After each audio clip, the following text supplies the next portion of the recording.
Hello everyone, আপোনালোক সকলোকে study with ৰিলাক্সি অন্য এটি ভিডিঅ'লৈ পুনৰবাৰ স্বাগতম জনালো।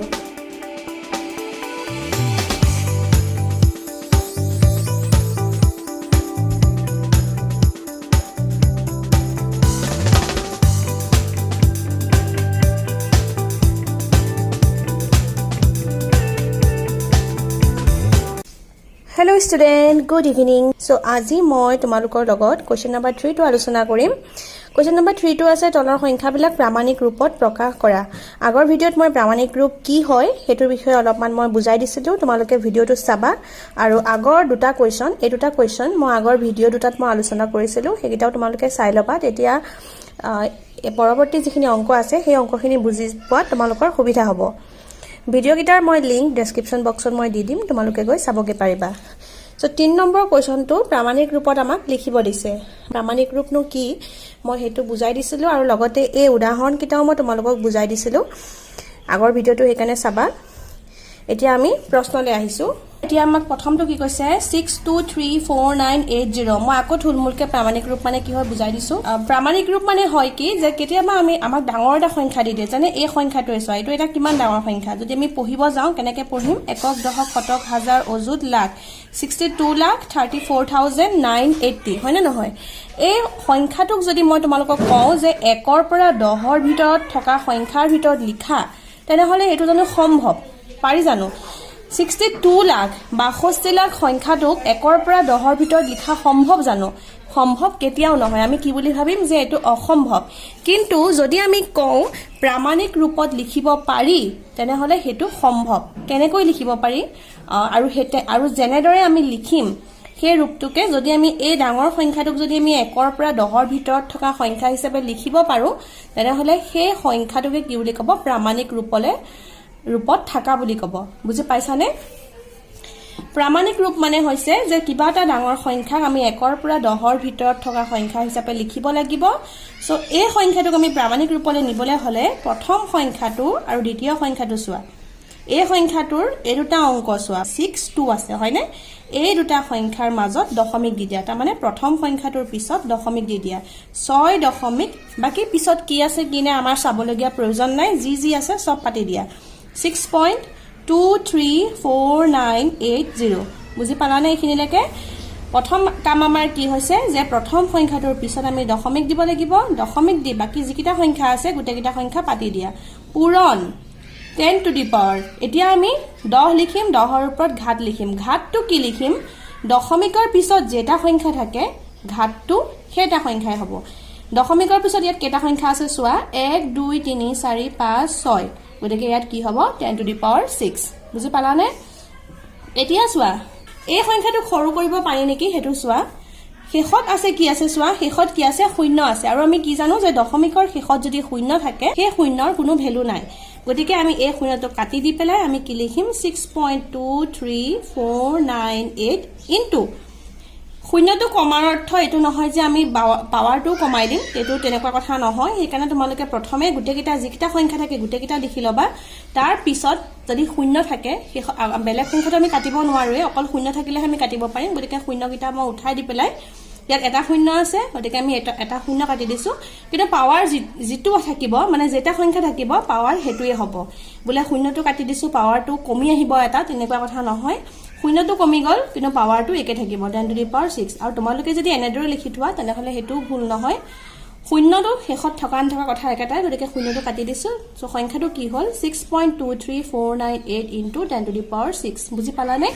এতিয়া চোৱা আমি কি পালো 6.2 এটা 6.2 এই সংখ্যাটো 1 পৰা 10ৰ ভিতৰত আছে নাই আছে কাৰণ 6.2 টো কিহৰ ভিতৰত থাকে 6 আৰু 7ৰ ভিতৰত থাকিব বুজি পালানে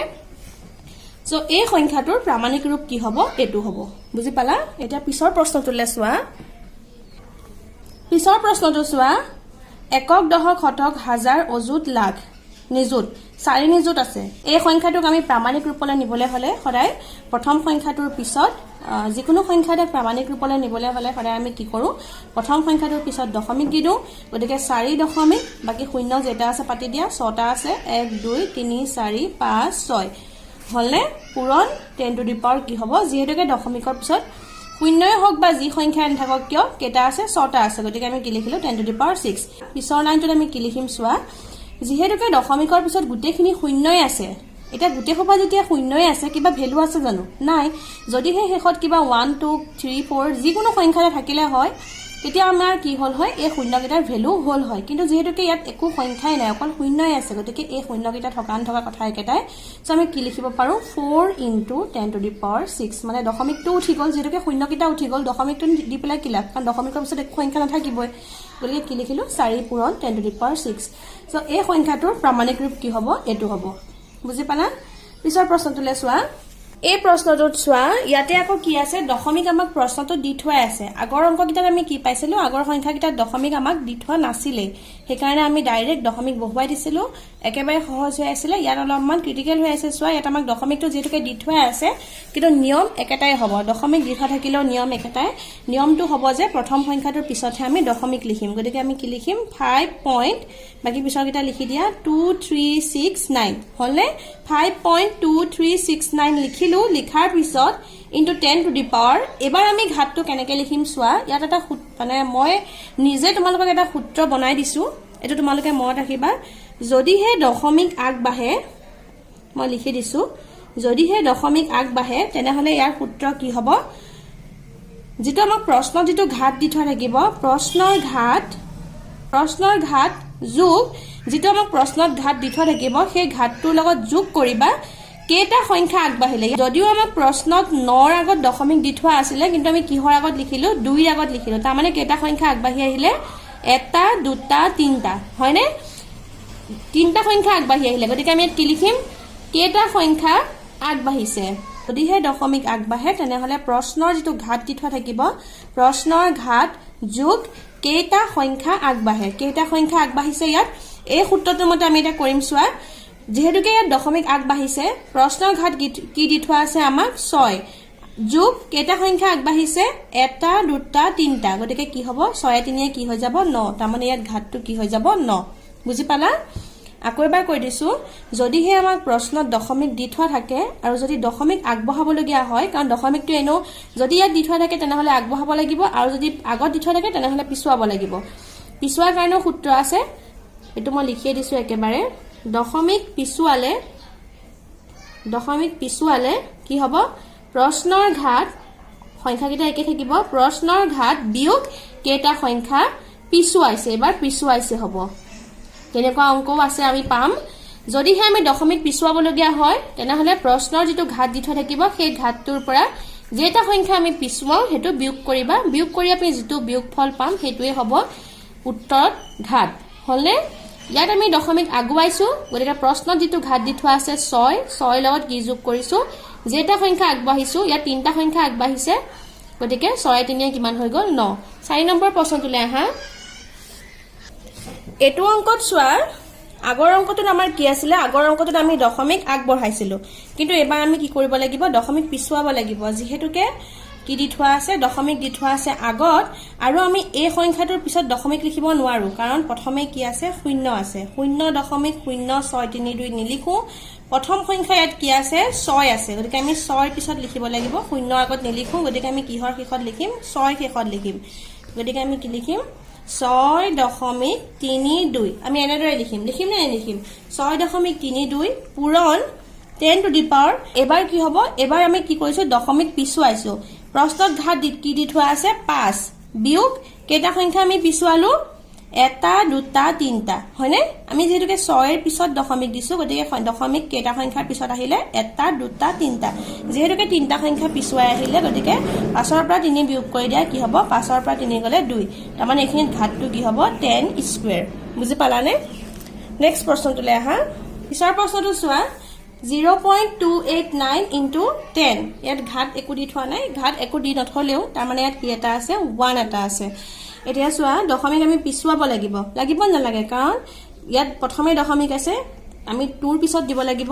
2.89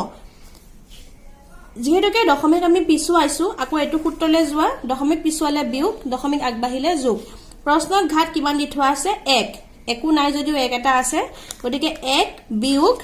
কেটা সংখ্যা আমি পিছুৱাইছো এটা সংখ্যা পিছুৱাইছো কাৰণ আমি 2 পিছত দশমিক লিখিছো গতিকে সংখ্যা এটা পিছুৱাইছো 1 ৰ পৰা 1 গলে কিমান হ'ব 0 সো ইয়াত কি হৈ যাব 10 টু দি পাৱাৰ 0 বুজি পালা